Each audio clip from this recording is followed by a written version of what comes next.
I've always felt different.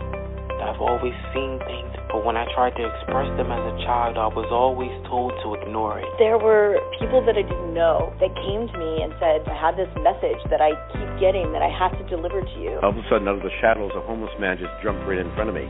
And he said, I'm a soul just like you. I love it. I wanted to understand the universe and who and what we are and what are we doing here. Well, we're all part of this amazing soul wave tapping into each other. This was a major life changer. You are a light. You have helped me a ton. Thank you. You've given me the courage to live more from my soul. Millions of people are awakening. So wake up with Michele Meiche. Be pleased to hear the best-selling authors and experts in the fields of cutting-edge self-help, personal growth, metaphysics, and spirituality. The soul path of awakening. Understand what living awake is. Oh, yeah. I love that intro. I never get tired of it. Diva Danielle White, amazing DJ and graphic artist, visual artist, editor that did that. So anyway, hi everyone, welcome. If you happen to be new to this podcast, glad you found us. Love connecting with everyone here. We got a great community. We've been going strong for a long time, talking about the awakenings and navigating, mapping it, experiencing and expressing it. So if you're new to the program, in the beginning I do a little bit of a talk. Some of it's channeled if I've tuned in before, answer questions that people have either emailed, text, or put in comments.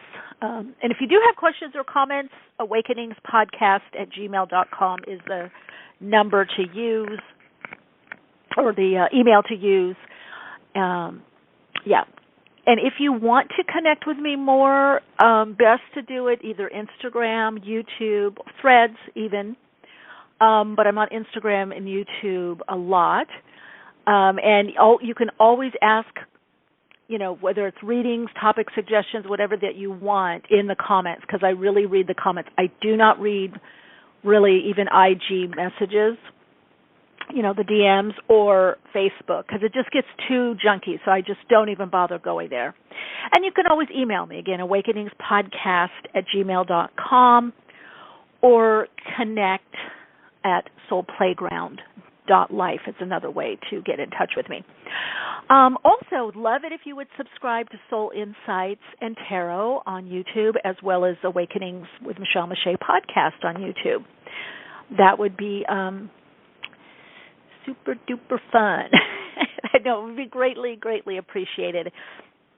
And also, if you want to do a deeper dive into all the topics that we talk about here, as well as dream work, lucid dreaming, astral projection, metaphysics, the occult, spiritualism, I do have a Patreon community that I'm very active in. And in fact, the Soul Path Journeyer tier, we meet monthly. I give some information that isn't anywhere because some of it's actually too controversial to put out on beyond the barrier wall, the veil, because I've been censored before, so I'm not doing that. I will at some point, but if you want what's going on collectively, earth changes, what's going on with the cabal, what's going on behind the scenes, what's really going on. And I have a very good track record with the predictions, the visions that I've been guided to see from God, from the spiritual hierarchy and the oversouls. So that's something that you want to help navigate your life with, and if you want to open up more as a soul being, express and experience more of your soul and your soul path and blueprint, that's an option for you, as well as if you're kind of want extra support right now and maybe even go as you feel like it, like self-study and understand more about the awakening. What's happening? Why is it happening now? What's going on? When did it start? What does it mean? What does it mean for you? What really is a soul? What is spirit? What's the difference between soul and spirit? What's your higher self? If you've been asking those questions, or how do I connect more to my soul and my soul path? How do I connect to my soul purpose? How do I find out what my soul's purpose is? How do I live more from my soul? How do I manifest more of what I want, my dreams, my goals, my visions? If any of those questions or more you've been asking yourself and you want just additional support, I would suggest my Soul-Centered Living self-study course. It's 27 videos. There's meditation, clearing work, shadow work, hypnotherapy, channeled info. There's just a lot of information that you have for 6 months. You get the course for a whole year. Go as you want. You can rewatch videos, and weekly, every week you have a tutorial, you have a focus, you have something that you're learning and how to bring it into your own life, and then you have meditations and processes and exercises to support you. There is a link of that on my Instagram page, which is my name, Michele Meiche, and you click either the flow code or I think it says bio flow something, but there's 2 links there. One is to the key codes, activation, what are key codes, what are your key codes. That's something else that's pretty amazing if you want to do that as well. But yeah, you can find that in the Instagram-y link there. There is a direct, I love having videos. I love audio notes. I love videos. I love written stuff too, but just took a little drinky of my decaf latte I made with coconut milk and almond milk mixture. But I like to get things in bites, and I like to read just a little bit. It's funny because I don't know if it's 3 years old, 2.5, 3, I started reading. So I love reading. And, of course, I've written books. But I do find, like with study programs and things, if you have the visual, and I love like just reading just a little bit and having a video or tutorial, and I love meditation or meditation processes. And that's why on my Soul Insights and Tarot channel on YouTube, I always do a little mini attunement meditation, alignment or attunement meditation. For people that are coming to watch the video, I mean, you don't have to, you can skip over it. Everything is time-stamped. But even though I tune in and meditate and am receiving messages from the guides and the oversouls, I still do a meditation before because it really gets me in that zony kind of aligned vibe.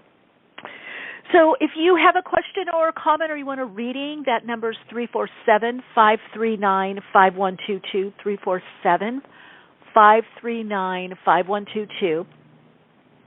I'm just going to go over a question. I actually did a deeper dive on this for my Patreon soul community, but I want to touch on it here because I've had a few people asking what are symptoms or signs of awakening and as well as ascension.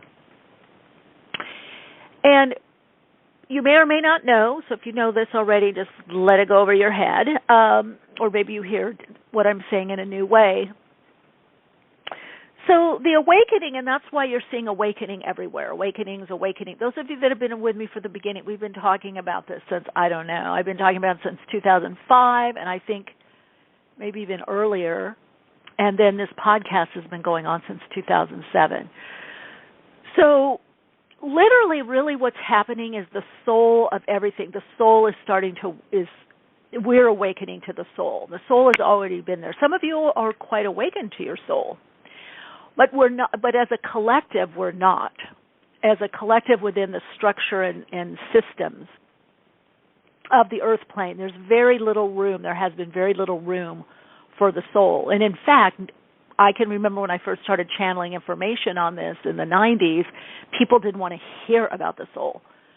They just only wanted body, mind, spirit. Yeah, that's it. The closest people wanted to get was maybe, yoga with the spirit. And that's because part of that is because the soul implies to some degree on an ego level a limitation, because when you really connect into your soul, it's the understanding that you have a blueprint and you have a destiny, and certain things are destined to be and certain things are fate. And it's about living out that blueprint to the highest vibration of you that you can. And we connect into the soul level through the higher self, through the higher vibrational aspect of us. The more that we connect into that, the clearer we are, the purer, not like good, bad, or nice, but of more integrity, right? So basically, the game on Earth is changing. There's a radical shift, moving away from the whole idea of separation, original sin, that we're separate from Source, that we're separate from God. And then we have all these intermediaries, whether it's the government, the priest, the rabbi or rabbi, the medicine man, the medicine woman, the shaman. We have all these intermediaries, which could be fun, the president, but they're all these parental figures that we're taught to look up to and only source our information from there. And I don't want to get too off topic, but we came up against this in the Atlantean and Lemurian times.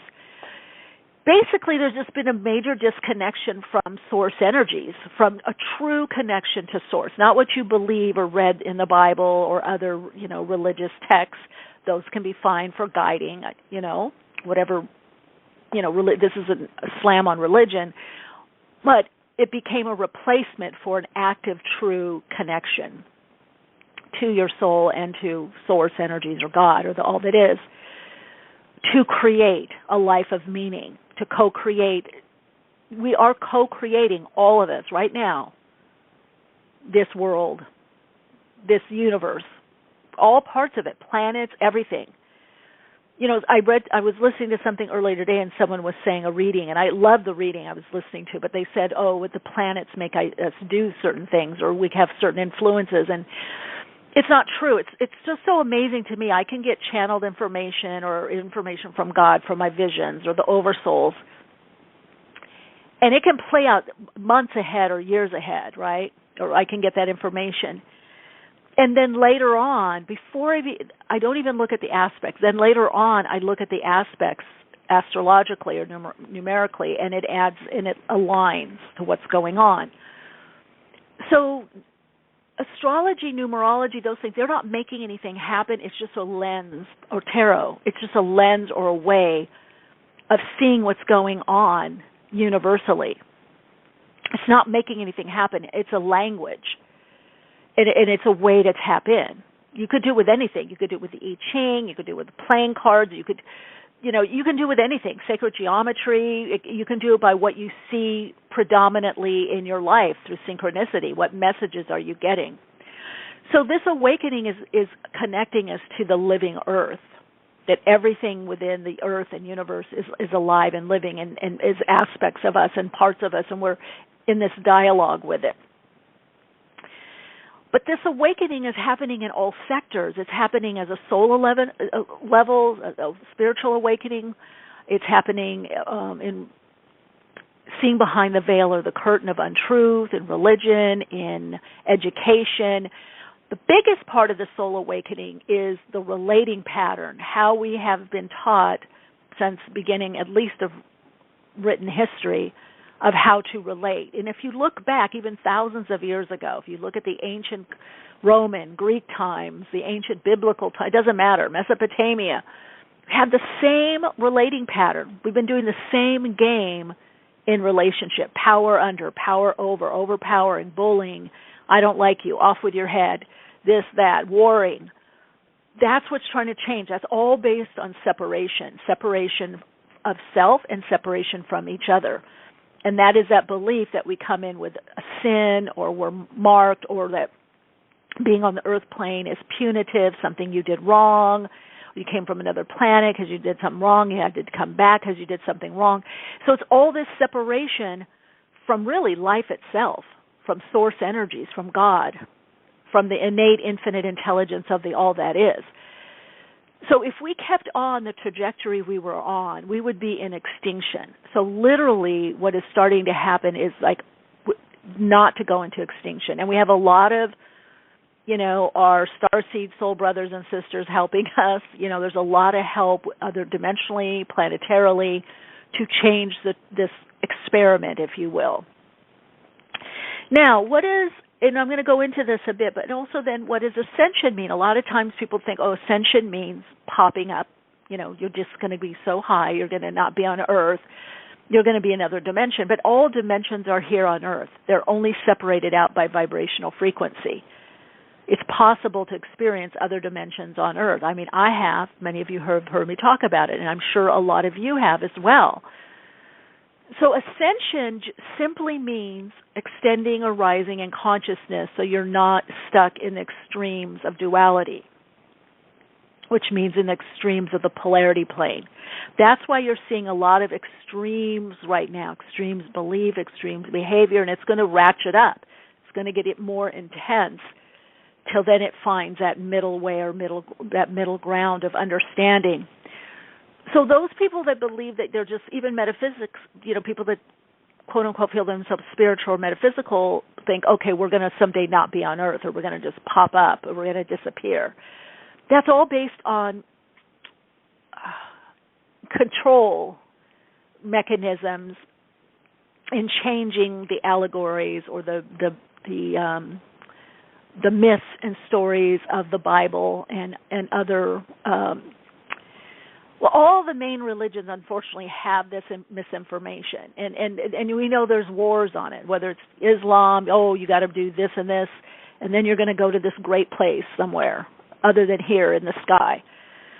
And I got news for you, that doesn't happen. At least in my experience from having 2 near-death experiences as a shaman, working with people that are crossing over, as a bereavement counselor, having people cross over, working with guides, the saying heaven is here on Earth or could be is true. Now, are other dimensions or other planets, in a sense, easier and don't have this drama? Yes, of course, because part of what we're here to experience on the Earth plane is our emotions, the emotional body, which is the correspondence to the astral body.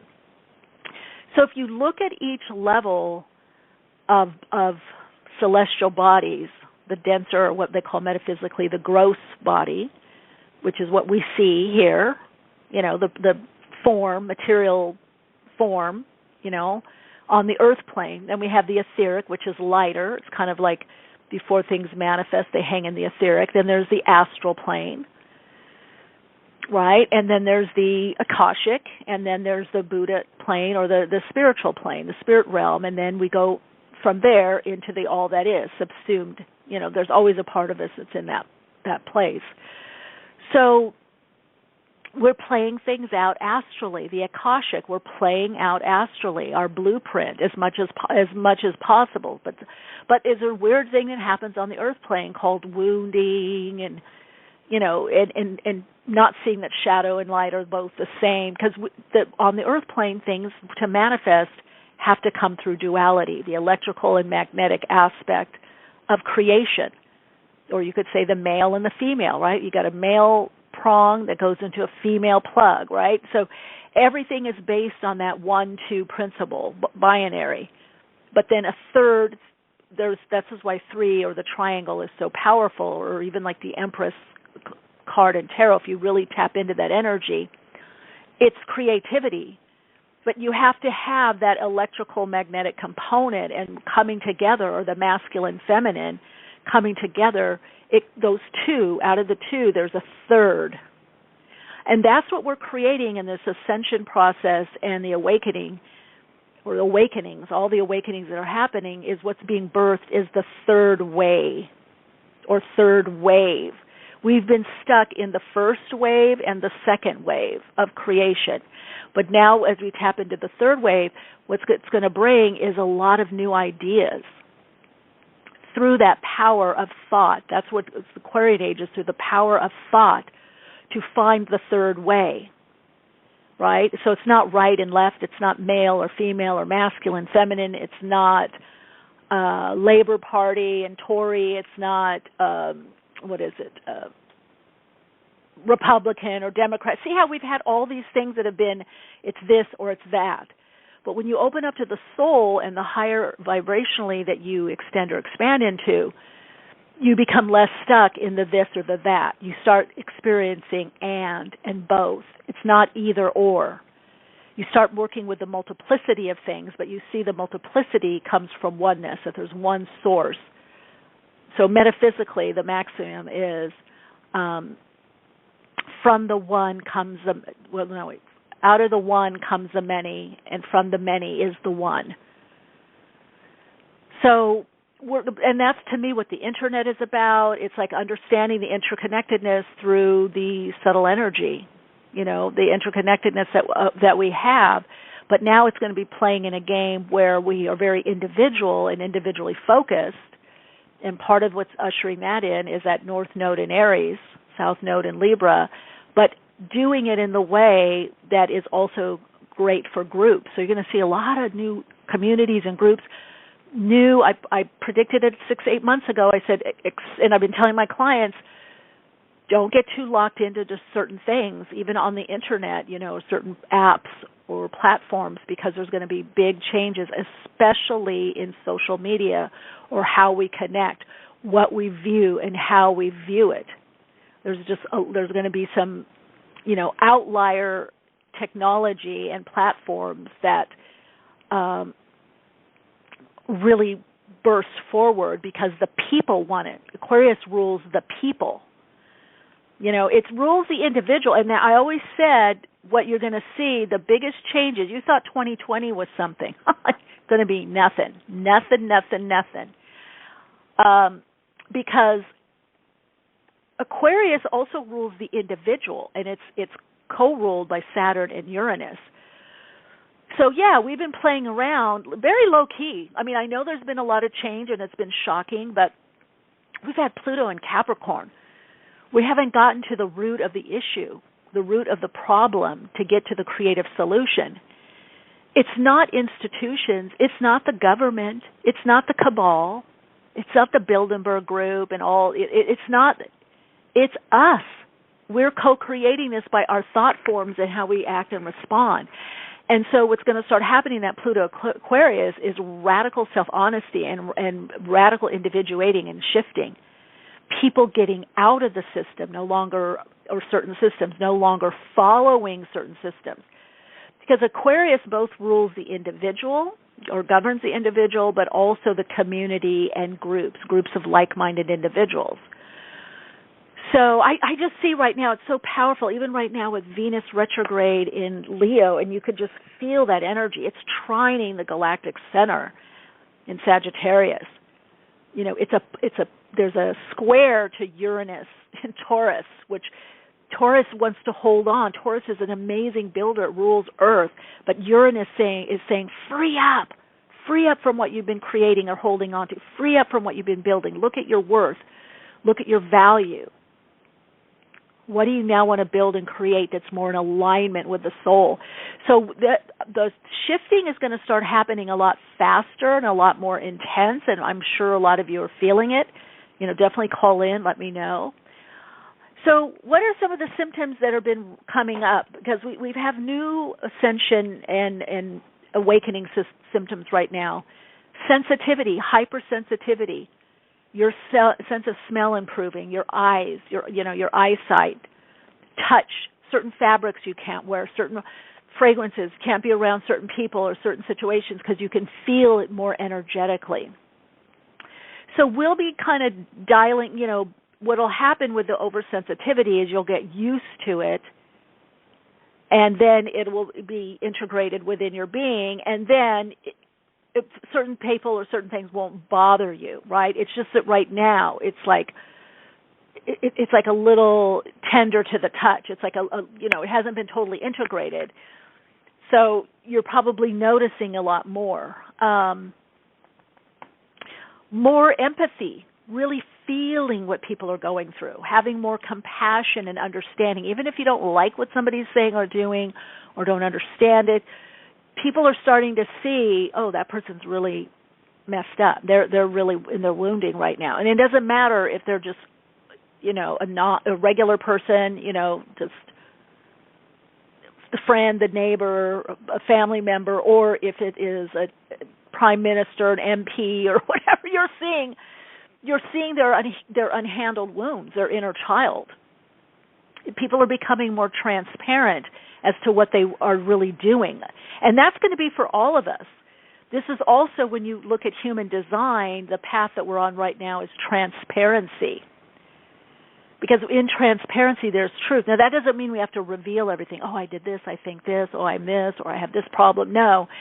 it's being more transparent with yourself and showing up more authentically. And so what's starting to happen is you're going to start picking up telepathically, energetically, oh, that person's lying, or they're not. What? You're really just going to start seeing the truth. And especially with leaders, people in leadership positions, their trip, their game, if you want to call it, is going to be much more transparent. You're going to be able to vibe on it more. Why? Because a lot of you have been doing a lot of deep diving, a lot of emotional healing, counseling, therapy, hypnotherapy, repatterning, shadow work, da-da-da-da-da-da-da. So you're clearer. So you're like, yeah, I got a shadow. Everybody's got a shadow. Shadow and light. What's the big deal? You're like more self-loving and self-accepting. And when we come from that place, we're not projecting out as much, clouding things, so that all we're getting is a mirror. So you're going to start seeing the perception. You know, I actually have on my website, soulplayground.life, a couple blog posts on this, and actually a few processes that you can copy and paste them about taking back projections. And what's been kept from so many people is that this world is not just about projection. It's not just about mirroring. If you're angry, or rather if you see somebody down the road that's angry, or you have a day and you're bumping into a bunch of angry people, that doesn't necessarily mean you're angry. You could also be in perception, where you're perceiving something. So we navigate through this earth terrain through both perception and projection. When we connect into the higher vibrational frequency of us and get out of the extremes of duality, we're not stuck on either pole, right? We move out of extreme projection. We begin to perceive more. That's when you become more psychic. That's when you can open up to other dimensions. You can get dimensional information, have multidimensional experiences. But you're seeing more. There's more of the clairs coming in, right? Clairaudient, clairsentient, etc. So you're going to be feeling a lot. And again, the sensory perception is picking up. So a lot of you may be having awakenings psychically, or, healing energy. Now, it can, as you ascend, it can also slam you in one or two ends of the polarity plane, where you see where you've been stuck. Like, wow, in a way, we've all been kind of taught to be a little lopsided. Like, we walk around leaning to the left or to the right, leaning to thinking or feeling, like over-feeling through our life, being in emotionalism, or being cut off from the emotions and overthinking things, or using the physicality to not have to feel, like, instead of feeling your emotion, I'm just going to go for a run. I'm not going to feel what I feel. I'm just going to do a yoga class. I'm not going to do that, or I'm going to overeat. So all of that is being balanced out. So if you find yourself right now going, oh my God, I'm doing something a lot or extremely, then you're being activated for the ascension. You need to bring your awareness to, oh, okay, what am I really feeling right now? What just happened? Who's been around me? And what do I need to do to balance it out, to get back into that midpoint? Another thing that's good to do right now is ask yourself, is this really how I feel? And sit with it for a while, or just walk around, do things, your everyday living, whatever you have to do, and then come back to that question. Because in the movement, things move around, not only in your own local mind, but in your body, but etherically around you, and it can help you connect into universal mind or divine mind. So part of what's going to happen is living more out of the non-local mind, and this is why you see things like AI. Although with AI, we got to be aware that it's just a rehashing of information. Like when you talk about ChatGPT-4. It's aggregating from what's already been done, and that can be fun, and that can have its place, but it's not going to be the answer, because the true great innovation, inventions, and ideas, yes, to some degree come from what we've been before, but our ability to go beyond race consciousness, that's everyday consciousness, mainstream consciousness, that's where we've been living. So I think it's great to have, I love technology. One of my license plates was called Mystic Tech. However, let's be very clear that it is not infinite mind or divine mind.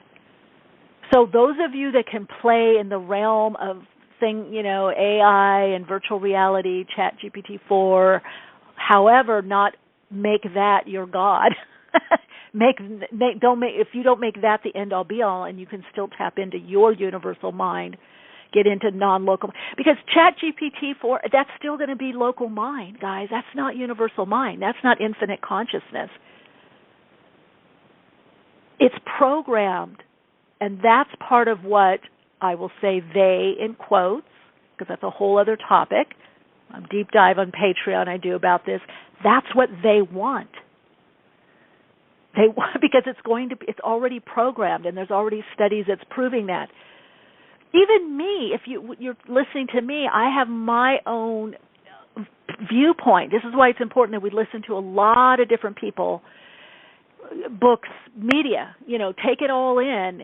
And does this resonate? Or maybe later it will, or I don't know, a little bit resonates, but then you need to bring it back to you and tap into your own higher self, your own awareness, your own soul. You need to play around in your own side of infinite consciousness or the innate infinite intelligence.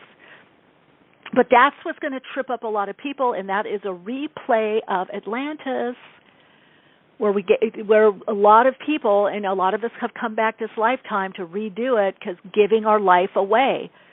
It's like, oh yeah, I'd like to go lay in Bali or Costa Rica on a hammock, or I'd like to be in Spain sipping my, decaf latte, by the beach, and who cares what's going on? I have enough money, I have enough this, I have enough that. It's that exact attitude that gave it to the conformists, and you can see it through the spiritual scriptures. Where we started getting separated, right? There were the money lenders. The ones that handled the money had the power. So this is our time to really take back the power. It's fine to have somebody else handle your money. It's just like what you see with a lot of actors, or, you hear these stories sometimes with actors and musicians or whatever, and they're like, oh my God, my accountant took everything, my manager took, well, why? Because you didn't peek every now and then and go, hey, where's my money going? That's what happened, gang. So we have to take accountability on that to change the game. That's the only way the game is going to change, is if we take ownership. Now, it's not us this lifetime. It's other dimensionally, other lifetimes. But you can see where the split is, and that's part of the proliferation of the duality. That puts the extremes of the polarity plane. You're even taught that in school. High school, now they do it earlier, these aptitude tests. You're an artist. You don't need to take finance. No, you don't need to know about that. You're an artist? Okay. Oh, you're getting a MBA. Okay, your business. Okay. You want less, okay, you don't want to take that course. Okay, well, just don't take the creative writing course, because you're going for the MBA anyway. You see what I'm saying? It starts in school. You're a this, you're a that. You're intelligent, you're smart, you use your mind, you're an athlete. God forbid somebody is an athlete and also like a brainy. It's like, we're not taught that those can go together. Or I'm thinking, what's that woman, Maya Bialik? That's actually a physicist, some kind of scientist, and she was on some show. I don't really watch. I never really liked sitcoms. I'm not a regular TV person, ever, even as a kid. I just thought, oh my God, the canned laughter. Anyway, but she was a scientist. But we're not taught within the systems or structures of our everyday living, the mundane world. It's not taught and reinforced that you can be a lot of things. You could be a tattooed biker that is a ballerina. Who cares? The soul is trying to do. So there's going to be a lot of busting myths, piercing through. So you may feel your reality a little rocked, but you're also going to start feeling very empowered, like, I can do that. I can do that too. And that's what, in a way, the social media has done, or podcasting. It's like freeing up on a soul level, like, why not? Get your mic, do it yourself. But if you look back, it was, acting is hard or difficult, or if you want to be on TV or radio, that's a tough road. Not many people make it. So that's what a lot of big people have taught. Not many people make it. Take that banking job. Not many people make it. And I'm not downing any job, but a lot of people have wanted to do more than one thing or would have chose something else. But they got funneled in that narrow thing of what would quote unquote make it. How are you going to make it or be successful? So there's going to be a lot of disruptions, individually, but even for individuals, more on the thoughts and feelings of, I'm just going to do this. I'm going to try this. I'm going to make my own thing. I'm going to have my own, and you can see it starting to happen because I watch a lot of things on, podcasts and videos. So interview all kinds, right, left, whatever, conservative, everything. And then I'm seeing the signs of the awakening. You're seeing how people are just saying, I'm going to try this, I'm going to do this, why not? I mean, there's even a thing now called a solo business person. Because back in the day, if you said you're a business person, what's the name of your company? Or how many employees do you have? Well, snap, you don't have to. You can be your own business person, just you by yourself. They call it your own brand now, right? So there's all these mainstream whippy-dippy names. But bottom line is it's the soul trying to come through and say, hey, let's have some fun. Let's do a variety of things. So there's going to be a lot of disruption within systems, a lot of, people, a lot of factions kind of fighting. But the disruption is also going to come in the beliefs of individuals. So you're going to find with these, as you ascend more, your beliefs are going to change. You're not going to be as locked in. And I would say free yourself up and don't be afraid to say, you know what, I don't know, or I don't know right now, or I don't know how to answer you, or how to say this, or I don't know what to say. Because what's happening is there's a new part of your soul being activated as all these kind of shoulds and all this stuff kind of falls by the wayside through this shadow work. There is an integrated aspect that's very strong, very creative, very determined that's coming through. So you won't know for a while, especially between now and maybe February, March. Now's a really good time to build, to reassess, dismantle things, start new projects, just try new things. It'll change. What you're doing is going to change, maybe even between, September, October, and the end of the year. You'll get a refinement. But it is time to start kind of activating more because what you're going to see is there's going to be more confusion and chaos, and that's going to actually bring more opportunity. All right, let's get to callers, 347-539-5122. I love it. I'm awake, Jackie. Be wise. It wasn't the money that was being changed in the temple. Rather, it was exuberant interest for that sheep. Well, yes, soul is also soul. S-O-L, the soul. No, it's not. It's the concept. You're right. Be wise in the chat. It's not the money lend, but it was to the extent of the money being changed because we were taught that money is the root of all evil, and it's not. Money is just a form of bartering. It could, some places it used to be cowrie shells.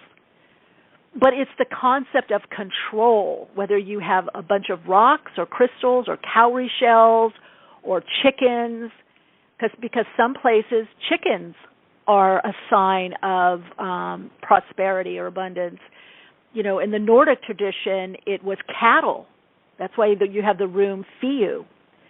So, yeah, it's the idea of barter and exchange that you're penalized or taxed for your services, right? It's to keep you small and stuck and not understanding the principles of the game. But once you start understanding that you are co-creating this and you move into your power and empowerment, that you can affect things by thought, the thought forms and the feeling tone energy, that energy in motion. Once you start doing that and you gather with others, it not only changes your individual life, those around you and those that are playing that game, it creates earthly and universal changes. It's kind of the same principle of doing a boycott, where you just stop putting, they call it money, but it's not about the money, it's about the energy. It's about the intention and the energy. You stop energizing that system or structure. That's what it's about. Money is just it's like astrology. It's a language. If I have $100 note, because I'm in the United States, or a £100 note, whatever, that's a language that communicates to you, an individual or a store or boutique owner, oh, she can buy, I have $100, oh, she can buy whatever is, within that price range, if that's what I have, right? So think about that. And the Venus, this is powerful, gang. This is advanced metaphysics, I'm just telling you. It sounds simple, but when you understand that it's a language, it's something you're communicating. Now, when we open it up and say, I am more than just that banknote or that pound, I am more than my chickens, I am more than my cattle, then you tap into that infinite innate intelligence, that creative intelligence, which is based on solutions. It's based on survival. All of Earth, all of nature does whatever it can to be in pro-survival, to survive and to thrive. It goes towards the light, like the sunflower or any tree or any. So when you learn that it's not, Be Wise said too, it's not just about the money. It's about, that's only one part of the languaging system. It's about saying, just even starting to say, I am more than that part of the language system. That's not the totality of me, right? I'm not talking about paper. I'm using debt slaves, whatever money is. No. Guys, don't be so literal. Be wise pants, whatever you are. It's not about paper. It's a concept. That's why I said it could be cowrie shells. It could be calves. It's not just it's even Bitcoin. Don't fool yourself, because that's a digital form, and that has much more way of controlling people digitally. Trust me, the control mechanisms are going to be in there, and people that thought they were going to escape it, you are not going to escape it until we take responsibility to reform individually. And that's for another day, because I want to get to calls. But just have a think on it, that you're more than what's in front of you. You're more than what your language says. In other words, me even talking, I'm much more than what I'm sharing with you, because I have a lot of thoughts and other ideas, or my life experience, or my studies, or my travels, or living around the world. You know what I mean? You're not going to get all of that at once. But in fact, there's an exercise if you guys want to play. And then next Wednesday, call in and let me know how it goes. Just what I did just now. I'm saying I'm much more than what I'm sharing with you right now, these words, these concepts. Take something in your life, whether it's what you're thinking or you're communicating to somebody like in a conversation, or you could say, I'm much more than my car, or I'm much more than the money, or this Bitcoin or digital currency. I'm much more than my Instagram page, or whatever it is for you, and then take it back. What else are you? And keep going back and keep going back. And if you keep going back in your mind to all the things that you perceive that you are, you're going to get a space of openness. You're going to connect into the void, to a place that you feel what you are, but you can't describe it. You're going to get to that vortex, that place that hooks you up into the infinite intelligence of the all that is, that connects you in. And you can feel a little bit more of what you are, but it's beyond the words, it's beyond the language, it's beyond what you have. It's beyond what you've done. It's beyond what you've studied. So that's the place I'm talking about. And that's what this awakening is about. And that's what the ascension is about. Because as soon as I'm saying I'm a this or I'm a that or I have this much, I'm in duality. But for creation, we have to have duality, and we're going to play in duality. It's not about that. It's about being stuck in duality. So that's a fact. You are what you speak. No, you're not what you speak. Speaking languages, verbal language can be very limiting. It is very limiting. There's a place to us that is more than what we can know, and that's part of the soul's unfolding. We get to know this part of us. It emerges through us as that new emerging consciousness. All righty. Hi, you're on air. Oh, hi, Michelle. Valerie. Hey, Valerie. Welcome. Hi. Hi. I applied for a part-time position not far from home, and it's what I used to do, and I want to see what you see around it. Let's see. Are you doing some kind of consulting work? What are you doing? No, it's an actual job. Going into a job? Okay. But are you working with customers or clients of some sort? Yeah, it's a healthcare center. That's what I thought. Yeah, I see you getting it. Because it shows you either consulting or working one-on-one or clients or customers, some kind of representation or some kind of representative. Yeah, it looks good. Oh, okay. Do you see when I'll be starting? I think hopefully before September. I'm not sure if it's then. Yeah, maybe time of Libra could be. Could be mid to end of September. Okay, because it comes with a sign-on bonus. So maybe that was the check. You kept seeing the check coming. Oh, good. Yes. Oh my gosh. Keep us posted. Let us know. All right. Take care. Okay. Thank you. Bye. Hi, you're on air. Hi, Michelle. It's Teresa. How are you? I'm doing great. How are you? Good, good. I'm hoping that you could help me unravel something. I know on the Patreon Instagram, I had talked about how I had gone over 2,000 miles for a job that did not work out when I got there at all. And I never did find out what was behind everything. And I don't understand it, and I'm just wondering if you see anything that may have gone on around this. Well, the first thing I get for you on a soul is you're rethinking things, so that fit in. I wouldn't be locked into something working or not working right now. I'd be very kind of open, flexible, see what openings are coming in. I feel it has to do something with their finances, because I do feel they really wanted you or wanted to bring you on board.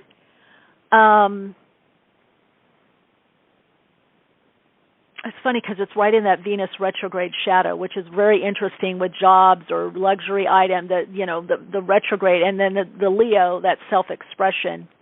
Did they communicate anything to you? No.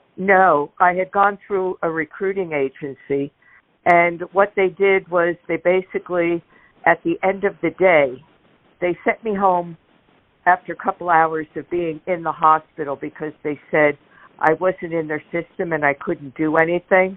So it was kind of foolish for me to stay there and literally get paid for doing nothing.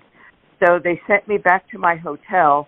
A couple hours later, my recruiter called me, and she said they've decided that they don't want you to come back, but they will pay you for a month of service because you made the trip and because it was their mistake. And they were going to find out more. Yeah, but they didn't. In the meantime, I go home, and then I get a call from the recruiter a couple days ago who doesn't give me an answer about what went on, just tells me they tried to sit down and talk to the person that was their liaison at the hospital, and the person knew nothing about what went on, but they're definitely not going to pay me for anything. Well, it goes back again to what I was saying. I guess money. I'm getting something with the money. Okay. I don't know if they just don't have them. Well, I'd have to really, this kind of question, I have to really kind of tune in a lot longer and kind of remote view in their mind and see what's going on. But just suffice it, I feel that there has something to do with the money, either the money that they would have had to pay. It seems like signals are crossed between how much.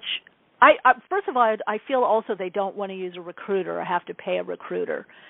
So there could have been somebody there that was spearheading this and happy, because it does show they really wanted you, and that's definitely there. But something about the money. So it could be that they didn't have the money to actually pay, or realizing how much the recruiter was going to charge on top of, your salary. I think they're going to get somebody in another way, or they already have, maybe in-house, or somebody that's not from a recruiter. That's what I'm getting just as a psychic flash of tuning in. Okay. Because they don't want to pay that fee. Yeah. And that's why they're not. And that's why they're not. That's why they're not saying what it is. So yeah, because it was so weird.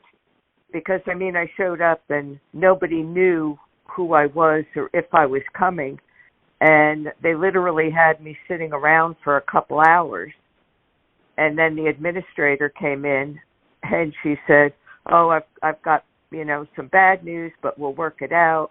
You're not in the hospital system. We have to put you in the system, and that could take 24 hours or it could take a week. We just don't know." Yeah. And she said, "So that's why I'm saying I feel somebody said we're not doing it this way, but whoever instituted or brought you over already had the ball rolling, and then it's like we're not going to. And this is a cautionary tale, I would say, for a lot of people listening. It's like, because I've been seeing things with corporations cutting insurance, or cutting how much people work, depending on, which will determine what their perks are. So, yeah, you're going to see a lot more contract or consulting work, or people working, more kind of contract based, I feel. All right, Teresa, thanks for calling in. Okay, I appreciate it. Thank you so much. You're so welcome. Bye. Ooh, let's see. We got maybe time for one more before we get to our guest. I don't see our guest. Hi, you're on air. Hi, Michelle. This is Ashil from New York. Hi, Ashil. Great to connect. I have a question for you.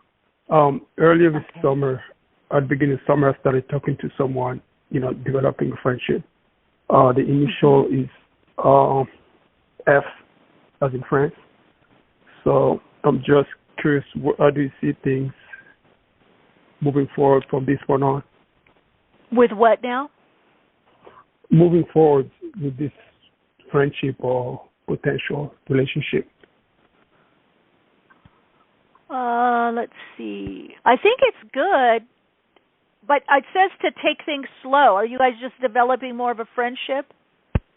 Yeah, I'm starting. Yeah, just starting, So. Yeah. So I would just stick with that. I'm not sure, I don't know if they know to be honest, what they want right now. So I would just take it slow, right? Okay. Because I was thinking maybe try to go, set up something to go for tea this weekend. I should wait a little more, right? Yeah, you could do that, just as long as you're taking it slow and keeping it more as a friendship for the now is what I'm getting. Okay. If you're doing that, it seems to, seems to unfold well. To not push, I guess that's the best thing that I'm saying. They're not totally sure what they want, right? So they may want to keep it more in the friend. So I would go slow and just get to know the person. Okay. But do you see potential at all? All right, Ashil. Take care. Bye. Thank you. Hi, you're on air. We have one more caller, and then we'll see if our guest is coming online yet. Hi, you're on air. Hi, Michelle. This is Debbie from Washington State, Puget Sound area. Hey, Debbie. And hi, Michelle. Thank you very much for this moment. I wanted to very much ask you if you were able to tune in to the cat that's in the house where I'm temporarily renting, sharing space. The cat is a tabby. He looks like a Maine Coon, but he's a tabby. They call it a mackerel tabby. Sort of looks like a raccoon, sort of looks like a Maine Coon.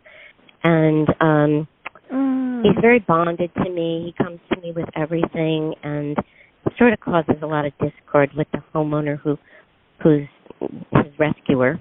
But he likes you. Well, yeah, and he knows he that likes you a lot.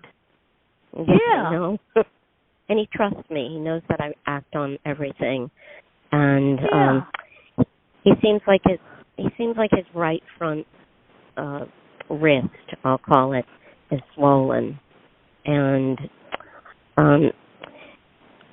this person waits on everything, so I'm trying to find a way to say more to her about this, that perhaps it shouldn't wait until the weekend, because then he'll end up not seeing his vet. He'll have to go to the animal hospital if you're going to wait that long.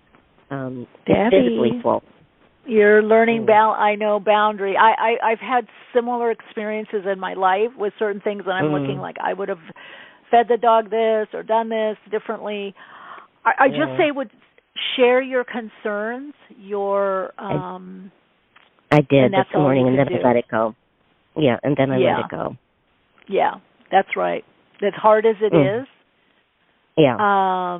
Unless you want to offer to her to take the cat in yourself, if you have the time, that's another thing that you can do. Yeah, I did that 3 times already in the short time I've lived there. Took the cat in? Yeah, he wasn't well. Okay. Yeah, so... I know it's hard. Animal beings, pets, cats, children, you know. Yeah. I would just say look at what this is mirroring for you as to what you need to focus on in your life, and maybe it's knowing that you have a higher level of care. Maybe you want to put that into your own animal being. Or if you're there, then it's taking responsibility to, if you're comfortable with that and she's comfortable, that you take the cat in. You know, you can have her reimburse you. That's all I'm getting. I don't feel it's anything psychic. It's really more of a psychological, mental, emotional issue of what you do in that kind of situation, you know, and especially you, which our guest, by the way, is going to be talking about empathy. You not only have a lot of empathy, you're an empath. It can be very challenging to be in situations like that because, you know, it's in one way it's theirs, you know, unless you intervene and want to take that role, and if they're comfortable with that, that is another option.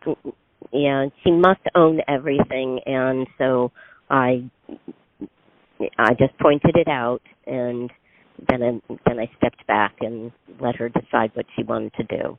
I just was hoping it's not like a broken leg or something, you know. No, but it's interesting that you've already taken the cat in a few times. I would just say you're going to have to find a way to find, you know, without closing your heart down. Right. She couldn't take him in, so that's why it fell on my shoulders before. Well, okay, so all I would suggest is that if you're comfortable with it, saying, and it's bothering you, then taking responsibility for that, and then just saying, if you're comfortable with that, saying, I see this happening, I can take him in again. If you're comfortable with that, I'll make an appointment and take him in. And then you decide what you want to work out with the exchange, if she's going to pay you back or you're just doing it on your own. That's what I would suggest. Okay? Got it. All right. Keep us posted. Thank you, Jill. Bye. Have a wonderful day. Bye. You too. Bye. All right, time for Awakening Dialogue. Hello, we've got Rob Volpe with us, CEO of Ignite 360, thought leader assisting to bring more empathy into the workplace. Boy, do we need that now. And also the author of Tell Me More About That. Yeah, Rob, my gosh. Hi. Bless you. Hi, how are you doing? Thank you. I'm well. Oh, my how God, are you, Michelle? Right. Oh, I'm doing great. Oh, my God, the corporate culture, because I work with a lot of people that are not only corporate settings, you know what the worst is, and you probably already know this, academia. Oh, universities, Ivy League. I'm like, oh my gosh, what? Oh my gosh, it really. Whew. Lots of time spent up in the head instead of, you know, in the heart or in balance between the two when you're in academia, I think. Let me ask you before we dive in, because and I've even sometimes worked with the CEO or the person that started the company, and then, we want you to do these employee enhancement program, but the thing is, it doesn't still change at the top, and so they're like, nobody says any problems. And I'm like, well, yeah, because the environment is not exact. Relax, open up, do some meditation, do some deep breathing, say how you feel. Not really. Is it possible, and is it really changing? Is it possible, and is it changing to bring really more empathy? Is it possible to change the dynamics of that culture? Yes, it is possible. I think, the easiest, it's not the easiest route, but the most effective route is to start at the top. And if you can get the CEO and the C-suite on board and understand, and they recognize that they need to do this, that they need to put more, they talk about emotional intelligence or EQ. Yes. They recognize that they need to do that, but they don't understand, like so many people, they don't understand what it actually means to have empathy, and how do you reconcile. I give keynote conversations, presentations. I was giving one to Dell Technologies this morning to a team there, and somebody asked me the question, like, how do I integrate empathy into my decision making for the business? And that's a huge, huge hurdle that people have, because one of the misconceptions around empathy is that in order to see the point of view or feel what somebody else is feeling, I have to give up my own perspective. And that's absolutely not the case. It's just another data point. It's a really important data point, but you still have to consider the needs of the business, the needs of your customers, the other people that are involved. But then when you're able to access empathy, it can inform the communication or your decision making, the way you ideate or solve the problem, and that's what will lead to a more positive outcome. And so I think the organizations that have a leader that's able, or a set of leaders that believe in that and are have the courage to practice it, that's going to make it easier to trickle down through the organization. That doesn't mean, if you're not in that organization, it doesn't mean that you as an individual shouldn't still practice that and be empathetic in the workplace, because really what we're talking about is some kindness and compassion towards the people that you're working with. And it's ultimately going to make you more successful in your interactions with people. Yeah, okay. That makes sense. Oh, we've got Jacqueline in the chat saying our central administration is so cold, no empathy. Yeah. One thing that you said, Rob, that kind of illuminated something for me, because which tells me that people need an interface, someone to actually come in and show how, because that's where I've seen the disconnect. Because I have, like I said, I've even worked with people, whether if they're CEO or started the company, whatever, or in that higher level, management, they can have in session or with family the empathy or opening up or being more connected spiritually or do the meditate, all of that, or have it, have the programs for the, the employees. You just hit the nail on the head, and I want to know more about that. It's the interface and the integration. How do I actually do this in business?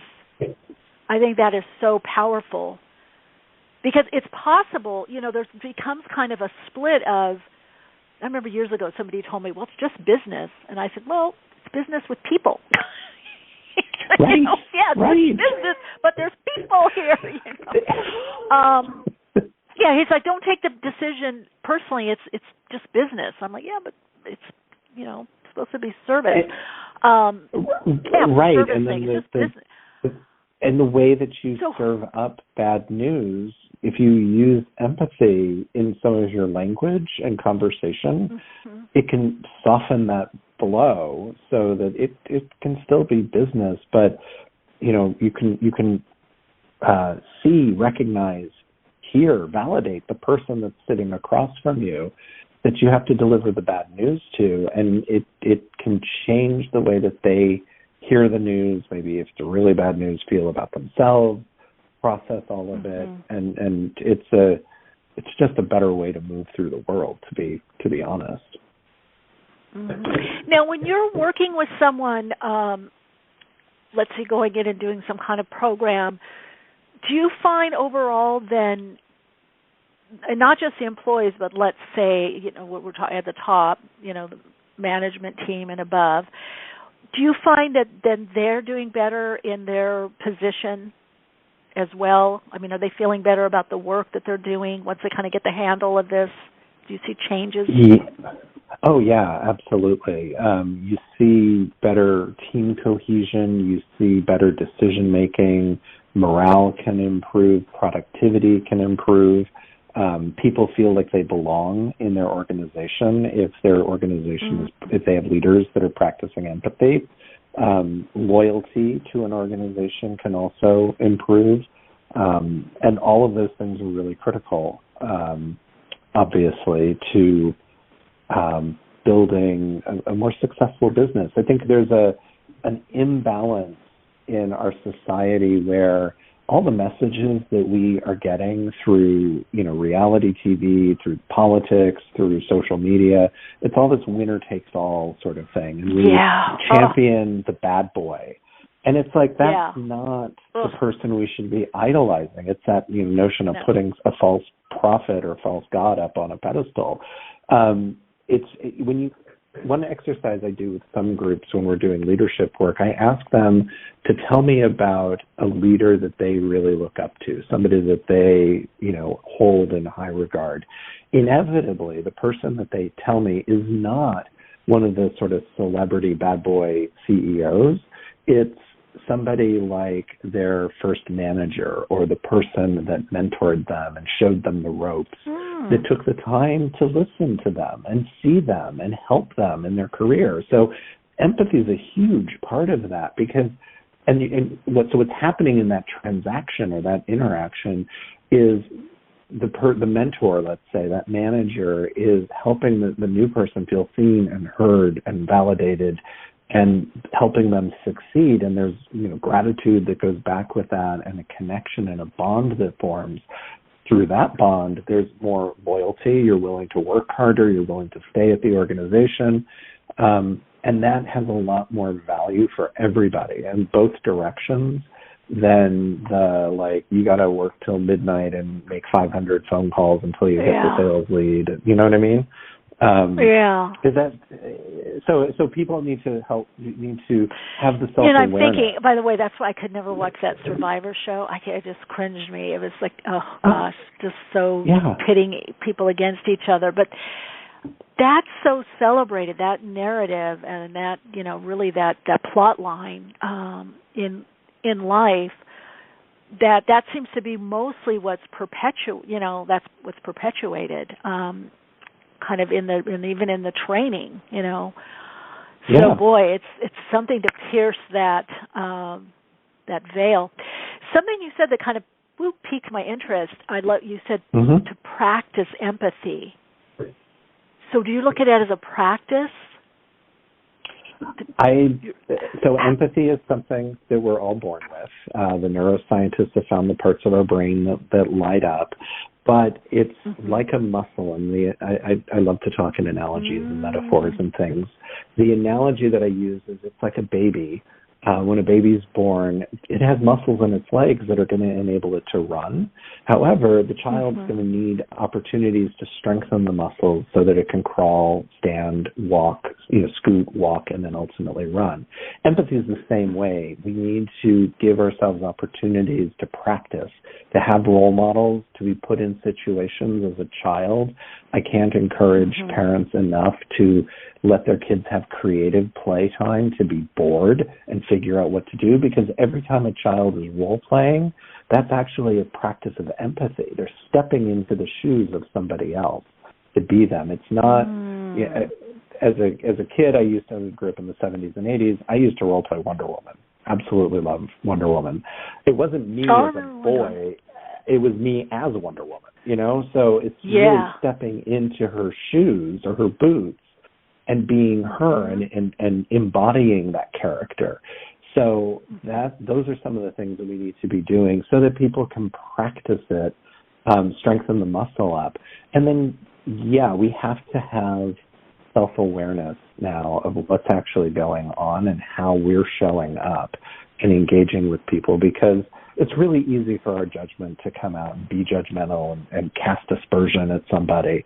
But you've got to have the awareness, the mindfulness, the metacognition of what you're doing and saying and where your thoughts are coming from, and having courage to make the choice to try a different path. Mm-hmm. I love that. Yeah, the mindfulness or I love how you put that. The cognition. And that, to not be that reaction, which is so the old model, you know, the boss barking and yelling, you know, it's like it's so the old model of like coercive control, you know, in the workplace, really. That's pretty powerful. So when you're helping others learn this, whether it's in I would imagine business setting or individually, do you teach them to kind of step back and look and like decide like what's the better response? Are there exercises for this? Yeah, there are exercises. So in my book, Tell Me More About That, which is available wherever people like to buy books, there's what I call empathetic reflections at the end of every chapter. So each chapter tells a story from my own experiences trying to have empathy with other people. And in my job at Ignite 360, we research go into strangers' homes and try to connect and understand how they think and feel and who they are.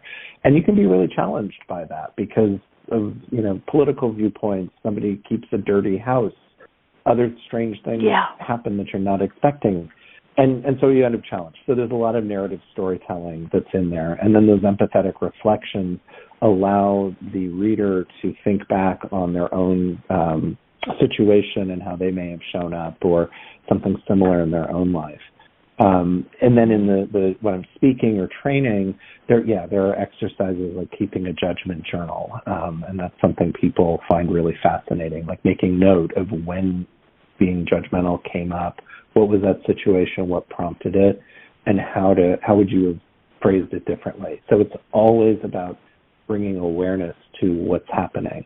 And then we get into other things where I have 5 steps to empathy. Step 4 is called integrate into understanding. And that's making room in your head that, hey, there are other ways of viewing the world, and that's okay. You want to be curious about it and be open to trying to understand. And an exercise I use to bring that to life, we play the ice cream game, as I call it. And so people pair up and they ask each other what their favorite flavor of ice cream is, and then imagine that they're going to an ice cream shop and they only have money to get one flavor that they're going to share, and they have to try to figure out what their favorite flavor is, or the flavor that they're going to share. Yeah, it's hard. It's hard. Unless it's close to your ice cream scoop, and somebody could want. You'd be surprised. When we were first practicing this exercise, I thought, there's half the room's going to have a match, and no, there's out of a large room of like 500 people, I may have 3 pairs that match, and everybody else is different. I was on a TV show in Utah, and we were doing this with the hosts the other day, and I asked them, and one favorite flavor was peach, and the other one was mint chocolate chip. And you're like, how are they going to find something in common? Yeah. But they asked questions of each other. They asked good questions. They listened to what people were saying. That's step 2 and step 3 of the 5 steps. And then they were ultimately able to land on, they realized that they both like things in their ice cream, the textural differences. And they recognized the nuts were something that they had in common. So they were like, we could do like a vanilla almond, and that would satisfy them. So it's getting it down to its base sort of level, and then you can build up and find the solution. Okay, that makes sense. So let's roll it back. I've got two-parter here. Let's look at what is actually empathy, because I think there's a lot of different terms for that, but from what you've been sharing so far, it sounds like there's some nuance there that kind of expands the meaning. It's not just kind of feeling what the other person feels or needs. It sounds like there's more there. So if you can dive into that a bit. And then I'm wondering, empathy and compassion, same, similar, different part? Yeah. I got thoughts on that one. So, but I'll start with the different types of empathy. So yeah, there are actually two different types of empathy. One is emotional empathy, and that's feeling the feelings of somebody else as they're feeling them. And then the second one is cognitive empathy, and that's the perspective taking. And so broadly, what we're using in our day-to-day life, whether it's with our neighbor next door or our colleague at work or our boss or whomever, it's cognitive empathy. You're not necessarily going to be able to feel the feelings of somebody else unless you are an empath or a highly sensitive person. It's a lot harder for people to drop down into it, and emotions can be uncomfortable and scary for people. So what I talk to people about is it's really the perspective taking. You're trying to understand where they're coming from, what's their point of view, what might be motivating them. And it's that empathy that you can use as you're communicating, collaborating, persuading, doing the things. Emotional so you don't empathy, necessarily, do they ever go together? Do they? Yeah. Emotional and okay. But you don't necessarily have to have the emotional, and still you would have empathy. Okay. No, not everybody is capable of dropping down into their emotions and it being in that space as they are being up in their head. It's kind of what we were talking about with the academics being all up in their head. Yeah. Okay. You know, and everybody's different. So some people just have a block where they're not comfortable. I talk about empathy. I have a slide in my talk where it's got a picture of some teenagers watching a horror movie in a theater, and it's like the E word that people are afraid of, and it's empathy and emotion, and not everybody is as comfortable dropping down into it. I have a feeling your audience might be, but not everybody is. And but you'd be surprised. You'd be surprised. Yeah. You know? Yeah. Right? Because some people are, more polarized through the mental, and some more. I always say it's healthy psychologically if people can blend more. But you're right. Some people are more mentally based or intellectually based, and some people more emotionally. Yeah, yes, and I think that finding that balance is kind of the ideal operating system for people that. But not everybody can get there. I do like to tell people, if you are an empath or a highly sensitive person, when it comes to empathy, it really is, and I felt like you were talking about this earlier, I was listening to some of the show, it's about setting the boundaries and understanding what your boundaries are. And, instead of carrying a bucket where you're, although the energy, if it's like water, is pouring in, have it be more like a sieve. So the excess runs out, but you hold on to like the pasta in the water. You hold on to the stuff that you need to do. And then it's also about understanding the self-care that you need to recharge your batteries. And whether that's meditating, yoga, playing with your pets or your kids, a walk in nature, watching, your favorite TV comedy or something, whatever it is you need to recharge, know what that is, make the space for it, so that you can keep your energy level up. But you asked also about empathy and compassion. Yeah, I'll talk about and just let me interject one thing, a question. So it still sounds like it doesn't matter if somebody's coming more from the emotional or cognitive aspect. There still sounds like there's some mindfulness or stepping back in this process. Yes. Is that true? Yes. You need to have that awareness, self-awareness, courage, practice, and patience, and then grace are the four kind of main actions around empathy, and then the 5 steps are one of the things to practice. But yeah, depending on the individual and how you're showing up, it's in the business environment, it can be challenging if you're too far into the emotional space. You need to marry it up with facts and data so that it's not all heart-driven, decision making. You want to ideally find that head and the heart and working together, because that's where the real conviction comes in. Mm-hmm. Wow, Rob, this is fantastic for anybody. I really would say, because I feel like everybody, even a highly sensitive person, empath, whatever, I could say I'm that. You have to learn the other, and I think both parties, it's the polarity, kind of run away from the, I'm just so emotional, I'm sensitive, I can't handle that, and it's like, well, you're giving your power away then, or I can't feel that, think about that, it's only business. So really, it sounds like again, with that self-awareness you're talking about, it's really understanding ourselves and kind of managing, how we're expressing, and powerful. Going, whoa, wait a minute, where's that thought coming from? And you either explore it then in the moment, or make note to go back and think about why I'm having those judgmental thoughts, for example.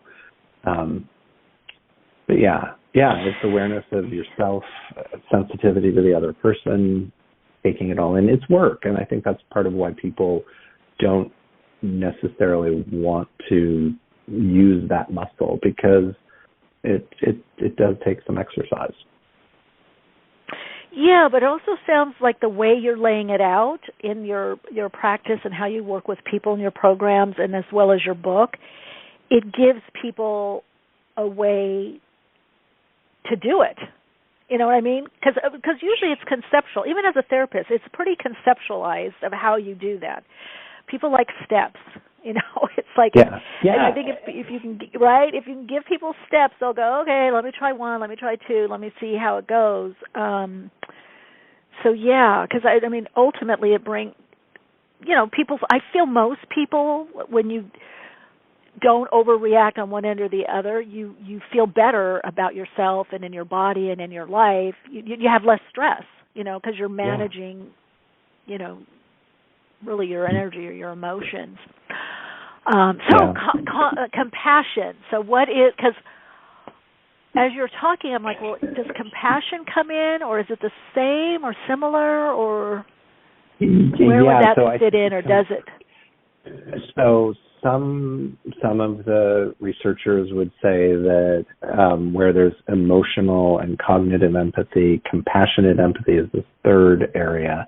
I actually don't agree with that. I believe that compassion is something that's an outcome. You have to have empathy. You have to see what's happening, connect to it, and then the compassionate act comes out of that. And it can be cognitive or emotional. You don't have to really, feel the emotions of those TV commercials that run with the pets and all of that. Like, you don't need that necessarily, but you can. And that's a form of compassion where you're like, oh my God, I'm going to give my house to the homeless animals. But then there's also the cognitive side of it, where you can just see this person needs assistance and I can help them, and that is an act of compassion as well. So empathy, I believe, fuels compassion, absolutely, but compassion doesn't exist all on its own. I think you have to have a little bit of empathy in order to spark the compassion. Okay. Now, also, is it possible that we feel either compassion, or let's say empathy even, for in one situation more than another, or in one person, or with somebody, or is it kind of like, because even when you said that situation, like, are there certain things that maybe someone's has more empathy in a certain way than in another way? Is there, okay, so it's not just one. Absolutely. No, we're not. One way every situation. We're all coming forward and coming together with our own past experiences and the stereotypes, all the things, our lived experience and our wiring of who we are. And so the things that we're going to connect to, what motivates me may not be the thing that motivates you. And that's okay. I can get curious, though, and try to learn more about what it is about that motivates you, and have empathy with it and try to understand it. But no, we're not all going to react the same way to the same things. Mm-hmm. But what about ourselves with different situations? Can that empathy fluctuate? Oh, yeah, well? Absolutely. It can. Yes. Okay. And this is where we come back to the self-awareness. And it's not in the book, but in my talks, I've really started to emphasize the importance of taking what I call a curious breath. And so a curious breath is just taking a moment when someone's, coming at you in some way, and you're just that moment where you're feeling a little like, oh, wow, they're getting in my face. Taking a curious breath gives you the opportunity to make space. Just like you're making space in your lungs, it makes space so that you can turn things around, look at things differently, and make a choice on how you're going to respond. And that can happen in the moment while you're talking with somebody, or it can even be, I was telling a story to the Dell team this morning. I got an email from somebody that I really did not like, and it generated a reaction in me. But instead of responding right away, I took a curious breath. And that breath happened to last for 3 days because I needed to get my head reframed. But then come Monday, I was able to reply and have a more positive, share intention in my communication in the way that I wanted to, not in a way that was going to get me in trouble. So a curious I know that. Is doing that, right? So whether it's on I had to do that this morning. So I know. I had to do that this morning, and I'm glad I did. I even had to go for a while. Yeah. I think this is great because it really gives people tools, because I can say for myself, but also people that I've worked with over the years that quote unquote lose it or can't understand something. Maybe they're becoming very controlling, but when you dial it down and you dig deep, they really do want to handle things better or have more understanding and not take such an abrasive approach. I think sometimes people do that because they either don't know, they don't know what to do, and they're losing it. They're overly stretched or stressed, or they don't know how to handle the situation. So they go into that, very aggressive or gruff default position. So it sounds like you're really giving people the tools, to understand how not to do that. Yes, it's the tools to be more empathetic in your management leadership in any role in work. I've talked with sales organizations because empathy is really critical to successfully selling things, because you're meeting the needs of other people. I've talked to leadership development groups. I've talked broadly to marketing and research functions. I've talked to the full company, because empathy, one of the things people don't understand about empathy, they think, oh, I've got empathy, yay. But empathy is actually, it empowers the skills that we use and need to succeed at being the people we are or that we hope to become. So empathy is just the starting point, and then you use empathy in those other skills. And so, depending on where the need is and the focus, things get tailored based on the situation. Yeah, and it also sounds like if you've seen this in your research, that there is a movement. Maybe I don't know if it's slow or fast, but there is a movement for this in companies. I mean, I know I have people that I work with that are like, oh, now they're starting to talk about the culture. Gosh, you didn't hear that years ago. Oh, I don't like the culture, or this culture is more embracing, or I felt they listened to me. Are you finding that people are wanting this more from the company that they're considering working for? Yeah, absolutely. Absolutely. Job candidates are trying to assess that. I mean, they're paying attention during the interview process for how they're being treated and what they're sensing about the organization. And this move towards, improved, enhanced EQ in the workplace it's been going on for a while, but the pandemic really and the Great Resignation really accelerated it because so many managers weren't equipped to support their teams when suddenly everybody was working from home, or just had their lives completely disrupted if they weren't, they were in a job where they couldn't work from home. And that lack of connection and feeling supported damaged the bonds between the employer and the employee. And so people were like, oh, yeah, I can just go anywhere. Had they had more empathetic leadership and say, hey, how are you doing? Tell me what's going on in your life, not just, did you get this report done or did you do this thing?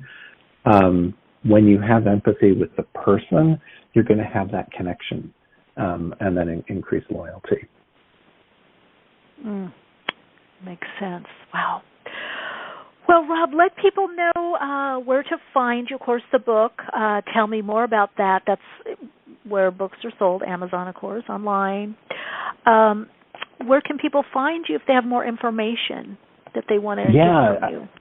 Would love to have people connect with me. I'm on Instagram and Threads as empathy_activist. So just look for empathy activist. I also post a lot on LinkedIn if that's people's thing. A little bit on TikTok. And then you can also go to robvolpe.expert. So Rob, VOLPE.expert is my website. And there's more information there. You can sign up for my newsletter, which has lots of other tips and information. Okay, great. Thanks, Rob, for being here. Thanks for sharing. Absolutely, Michelle. Thank you. This has been wonderful. Yeah, I've learned a lot. I've got some good insights and exercises here, so can only imagine with your book. And I love what you're doing. I mean, you're getting in there and helping to make this a system better, which is great. Thank you. Doing it one conversation at a time. Yeah, that's usually how it is, isn't it? It's one person at a time, one conversation. All right. All right, you take care. Thanks for coming on. Great. Thanks so much, Michelle. Bye-bye. Wow. Well, good information. That book is Tell Me More About That. Oh, such an important skill. And, it's interesting because we talked at the top of the podcast about increased sensitivity.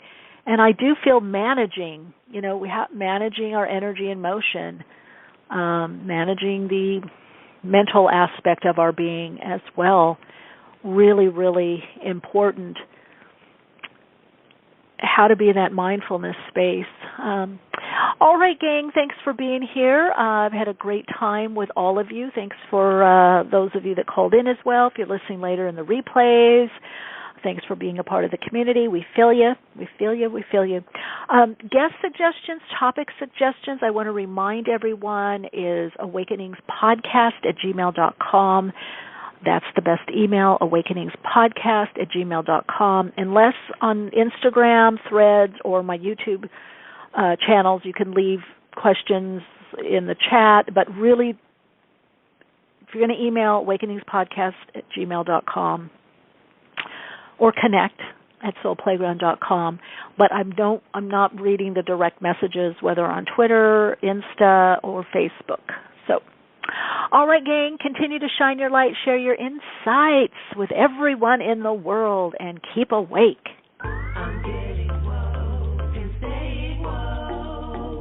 Awakenings broadcasts every Wednesday, 12 p.m. Pacific Time. Archive shows available on iTunes. For continued awakened conversations and insights, join the Awakenings group on Facebook. And check out Michelle's blog at soulplayground.com. And keep awake.